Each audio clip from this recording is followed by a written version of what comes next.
પડવાડિયા ખાતે આધાર સુધારણા કાર્યક્રમમાં આધાર કાર્ડ અપડેટ માટે ઓપરેટર દ્વારા મહિલા પાસે 1000 રૂપિયાની માંગણીના આક્ષેપથી ખળભળાટ મચી જવા પામ્યો છે। જો કે ઓપરેટર દ્વારા આક્ષેપોનું ખંડન કરવામાં આવ્યું હતું।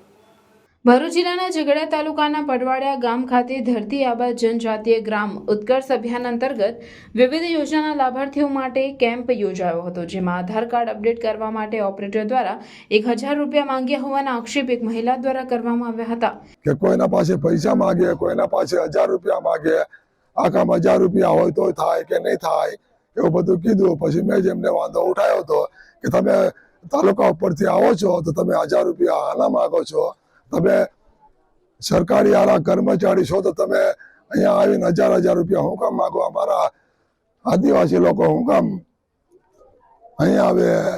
એ લોકો આગળ 1000 રૂપિયા હોત તો અહીંયા હું કરવા આવતા? તાલુકામાં જતા કે પછી ગમે તે હોય તો એ લોકો ઓપરેટર હતા તે કે તમે 1000 રૂપિયા લઈને આવો તો હું અમારાથી આ કામ થાય ને તો નહીં થાય। પછી મેં બધો વાંધો મેં જ ઉઠાવ્યો, ટોટલી વાંધો મેં જ ઉઠાવ્યો છે। આ બધાને આરા જાગૃત મેં જ કર્યા છે। જે હું પછી 500 માણસ હતા એ લોકોને બધાને મેં જાહેરાત કરી છે કે આ લોકો 1000 રૂપિયા માંગે છે। જે આક્ષેપ બાદ ઓપરેટર દ્વારા આક્ષેપોનું ખંડન કરવામાં આવ્યું હતું અને ઓપરેટર દ્વારા જણાવ્યું હતું કે અમારા દ્વારા કોઈ રૂપિયાની માંગણી કરવામાં આવી નથી।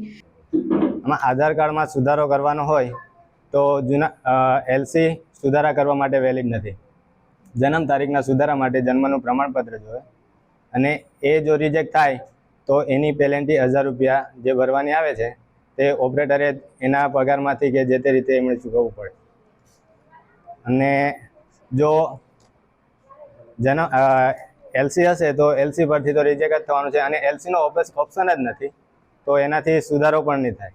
એના માટે જન્મ તારીખ સુધારવાનું હશે તો જન્મનું પ્રમાણપત્ર આ પ્રમાણે લાવવું પડશે જે વેલિડ છે અને આનાથી સુધરી પણ જશે।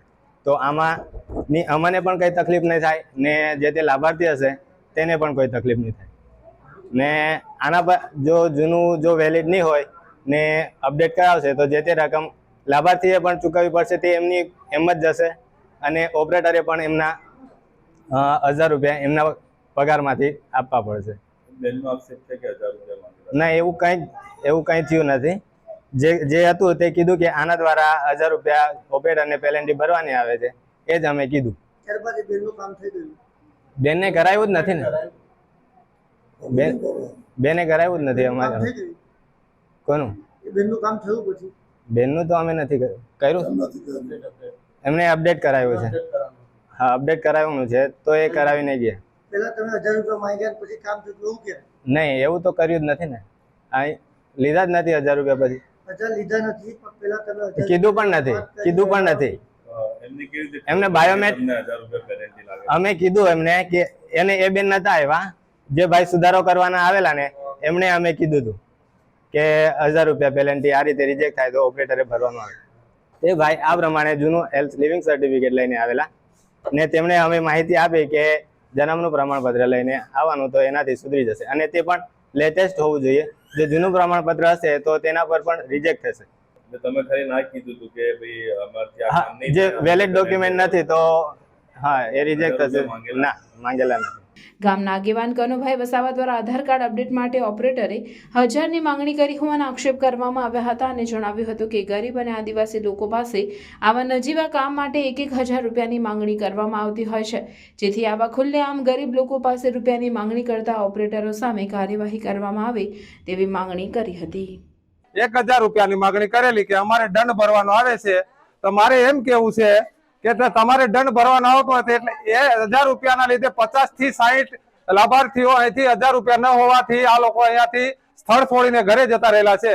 મારે એમ કેવું છે કે પ્રધાનમંત્રી મોદી સાહેબની ધરતી આબા જનજાતિ ગ્રામ ઉત્સવ અભિયાન સારો છે, અમે બી મંજૂર કરીએ છીએ, પણ જે નાના કર્મચારીઓ છે અહીંયા લૂંટપાટ કરે છે, આદિવાસી ટ્રાઇબલ વિસ્તારમાં લૂંટે કરે છે, ગરીબ લાભાર્થીઓને લૂંટવાનું કામ કરે છે, બીજું કઈ નથી કરતા।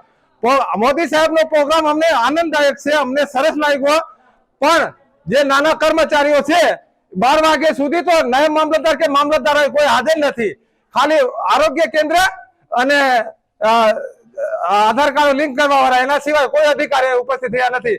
એટલે આદિવાસી લોકોનો આક્રોશ છે કે આ જે નાના કર્મચારીઓ છે એમને જરા સુધારો વધારો કરો. અમને સરકારથી કોઈ વાંધો નથી, સરકારની યોજના બધી સારી છે, પણ જે કર્મચારીઓ છે તે હજાર રૂપિયા માગીને મજૂરી 10 રૂપિયા કે 200 રૂપિયા મજૂરી કરીને ખાવા વાળા માણસ 1000 રૂપિયા ક્યાંથી લાવે સાહેબ? એટલે આ મારે ગુજરાત સરકાર અને કેન્દ્ર સરકાર સાહેબને મારે વિનંતી છે કે આના માટે નાના કર્મચારીઓને ગમે તે તમારી રીતે જે કઈ ઓપ્શન લેવું હોય તે લેજો અને એના માટે પગલા ભરવામાં આવે એવી મારી નમ્ર અરજ છે. જય ભારત માતા કી જય.